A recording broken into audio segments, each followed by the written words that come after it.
Sénégal, bonjour. Au menu de l'actualité de Tribune quotidienne, un drame au quartier Tiali, à Thiès, de Kadiarigar. Et là, il est question d'une fille, une fille de 19 ans qui poignarde à mort son petit ami. Upelo. Sans plus tenter de dire, que dire sur cette histoire, sinon la suspecte, c'est-à-dire la fille de 19 ans ayant poignardé à mort son petit ami arrêté et placé en garde à vue au commissariat central. Bon, devant les enquêteurs, elle a déclaré que la victime comprenait Benyang, âgé de 23 ans, détenait cette vidéo intime et continuait à lui faire du chantage sexuel. Aïe.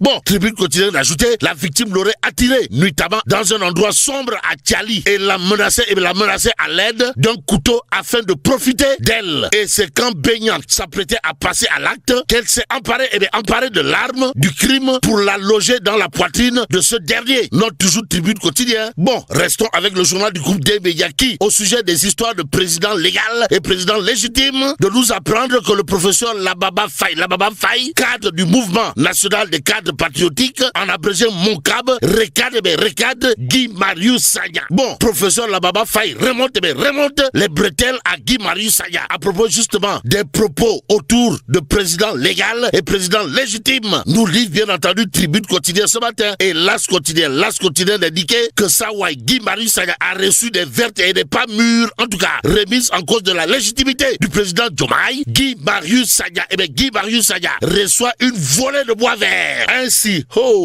Guy Marius Sagna ndesan.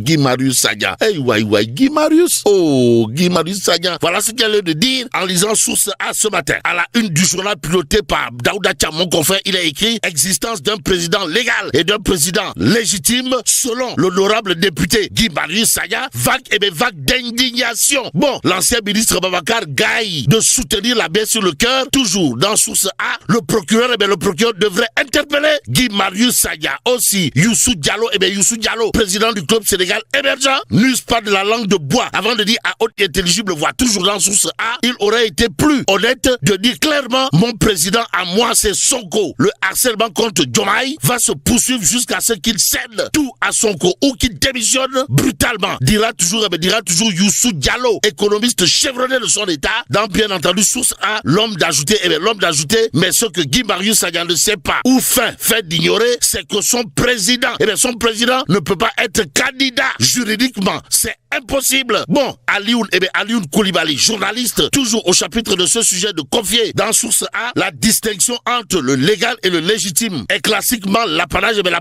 des partisans de la désobéissance civile.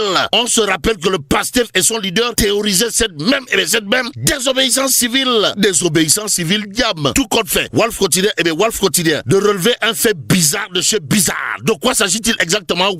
Le chef de l'État dispensé de la déclaration de patrimoine à la sortie obscure transparence. Voilà le titre qui barre la une de Wolf quotidien ce matin dans le journal. C'est le président Doudou Wade, ancien parlementaire de son État, ou encore ancien président de groupe parlementaire de la majorité de classe exceptionnelle de son État, de jurer la main sur le cœur dans Wolf quotidien avant de dire tout haut ce qu'elle a de dire, comprenez, il ne sert à rien et à absolument rien d'exiger une déclaration de patrimoine à l'entrée de la fonction et de ne pas l'exiger à la sortie. En d'autres termes, le président Doudou Wade semble s'inscrire dans une dynamique de djihad et de salatu ala nabi ak ikhlas contre cette nouvelle disposition, à savoir le chef de l'État dispensé de déclaration de patrimoine à la sortie. Informe bien entendu Wolf quotidien ce matin, le quotidien du groupe Walfadjri de retenir ainsi une obscure transparence. Mais celui qui refuse d'être transparent dans la réaction au vitriol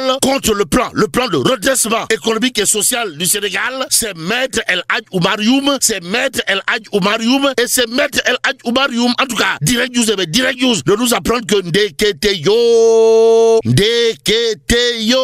plan de redressement économique et social du Sénégal, Maître El Hadj Oumar Youm signe son enterrement de première classe ou pas. Tout compte fait. Retenons ce que dira Maître El Hadj Oumar Youm à propos justement du plan de redressement économique et social du Sénégal, à savoir la déception est très grande. Les attentes sont déçues. En moins de 18 mois, le Sénégal souffre. Les Sénégalais et les Sénégalaises sont affamés. Le monde rural est totalement, pour ne pas dire complètement, et voire carrément abandonné. Bon, ce plan est une présentation de la fiscalité, un pan de l'économie. Ousmane Sonko s'est livré à un exercice de bavardage. Pendant 75 minutes, Maître El Hadj Oumar Youm Dixit nous livre direct news, le journal d'afficher l'autre pavé dans la barre, pour ne pas dire l'autre coup de pied dans la fourmilière, signé Maître El Hadj Oumar Youm, à savoir, en termes de chiffres, ce plan est la preuve d'un tâtonnement manifeste de la part du régime actuel. Ce plan lui-même doit bénéficier du Djoubanti, comprenez, du redressement, dira en tout cas Maître El Hadj Oumar Youm, nous livre direct news ce matin. Que retenir d'après le journal, sinon que selon Maître El Hadj Oumar Youm, le plan de redressement économique et social du Sénégal, claironné et tambouriné ça et là par les tenants actuels du pouvoir, c'est des Ngapatingololi et Sambatanyay Akbademba, voire des Warupich et du Sabarou Pot.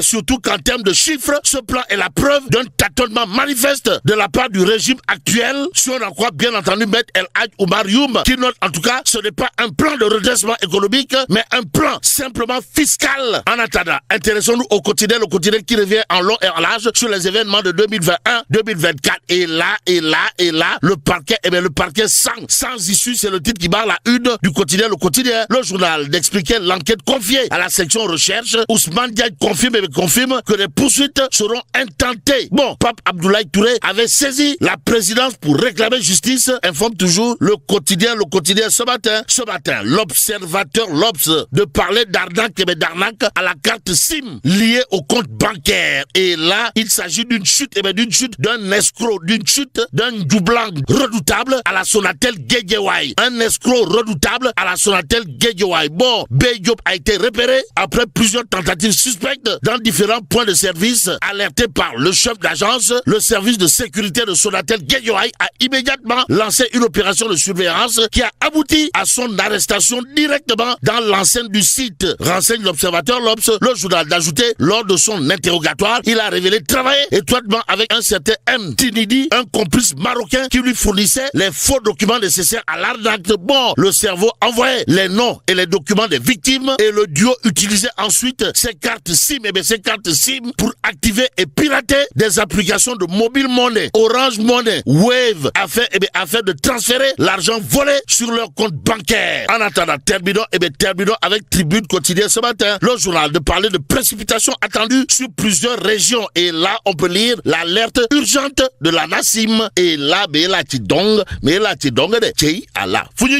Bon, que Dieu préserve le Sénégal.